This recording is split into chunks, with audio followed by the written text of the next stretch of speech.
Good day sa ating lahat mga kaibigan. Andito na naman tayo sa ating Mercado Official po.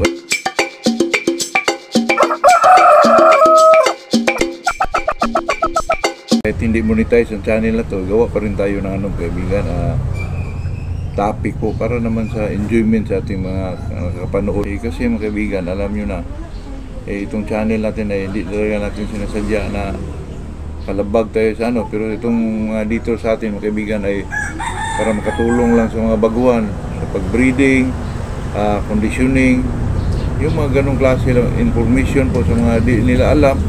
Yun lang talaga mga kaibigan, para naman makaano ang YouTube sa atin na tayo ay seryoso po, na tayo ay itong ginagawa natin ay para makatulong lang sa mga baguhan. Ito kasi pag-usapan natin mga kaibigan, ay nagtanong sa akin mga kaibigan nga, ilang bloodline ba ang kailangan para makabuo ng isang strain mga kaibigan. Itong strain po, tinatawag na strain ay itong katulad ng mga kaibigan, itong 5K. Yun ang tinatawag na strain po. Tinatawag lang pure 5K. Ang sinasabi sa ibang mga kaibigan na pure, walang pure, totoo yan. Pero pag pinag-usapan natin mga kaibigan ay binubuo ng isang breeder po, meron po. Katulad ng tinatawag nilang strain ng isang manok mga kaibigan. Example po, limon. Ang limon po, ang make-up po ng isang limon ay 3 bloodline po. Itong tinatawag nilang Claret, Butcher at saka Hatch po. Hindi ko lang alam kung anong Hatch ginagamit na. Yun ang tinatawag na strain mga kaibigan. 3 bloodline po. Katulad din ng mga kaibigan, itong sweaters po. Katulad ng ang sweater naman talaga ay nabuo yan through yung Hatch skills mga kaibigan. Ang alam ko ay 50-50, pero meron ding ibang kaibigan sinasabi na 3/4 na kilso, 1/4 na Hatch po. Ayun lang naman mga kaibigan, yun lang sinasabi ng iba. Pero sa narinig ko kay Sir Biboy 50-50 po, 50% ng Hatch, 50% ng yung kilso mga kaibigan. Kaya ang daming bloodline mga kaibigan, hindi lang natin alam kung ilang bloodline yung nabuo sa isang strain talaga. Depende na lang yun sa isang breeder mga kaibigan. Katulad ng mga super brown red, hindi natin alam mga kaibigan kung anong pinapasok doon. Pero sa tingin ko po ay mga hatches yun mga kaibigan. Kasi yung super brown red naman talaga din yun sa hatch katulad ng tornado hatch. Hindi natin alam mga kaibigan na ilang bloodline yun. Baka cruises yun ng McLean, o hindi ko lang alam mga kaibigan na ito'y sa usapan lang natin dito, pero hindi ito sigurado mga kaibigan. Baka nabuo ito ng 4 na hatches katulad na ginagawa ni Sir Lancy na ang daming hatches po na nahalo-halo niya mga kaibigan. Hindi ko alam kung ilang yun, 20 bloodline ba yun, pero hindi ko lang alam kung pinangalanan ba niya yung ginawa ba niyang strain yun. Kasi ang ibang mga kaibigan, maghalo sila ng 4 na hatches, pinangalanan nila, hindi ko lang alam kung ano yun.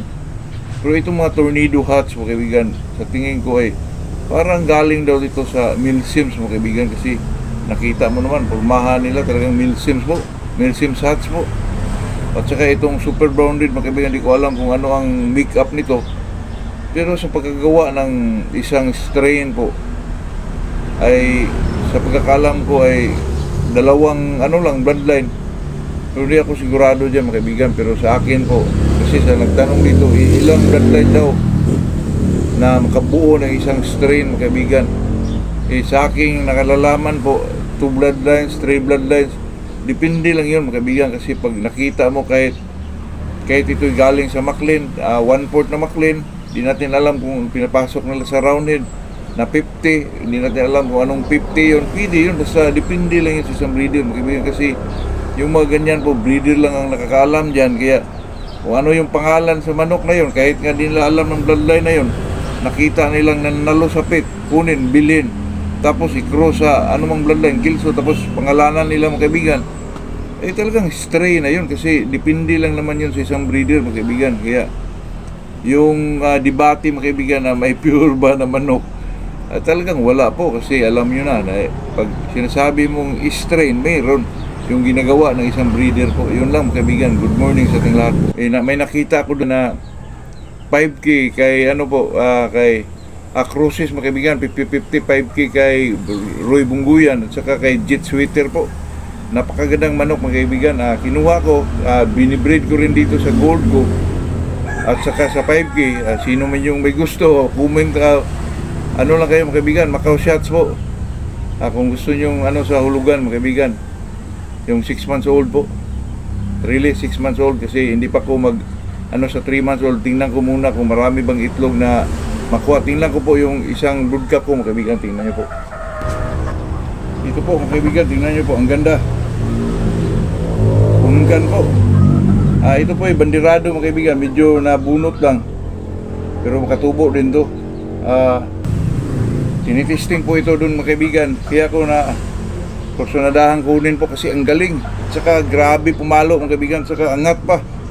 May mga ilag mga kaibigan, nagtaka lang ako kasi ito ay 50-50 ng 5K at saka jet sweater po. Nagtaka lang ako, ang galing, may ilag, parang may round head.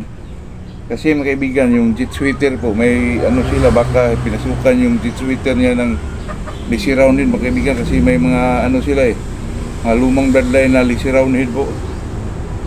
Hindi ko lang alam kasi sweater na sweater tingnan niyo po, napakagaling at saka super mamalo mga kaibigan. Pinaris ko ito sa gold ko at saka itong natirang 5K mga kaibigan kasi nangitlog na rin.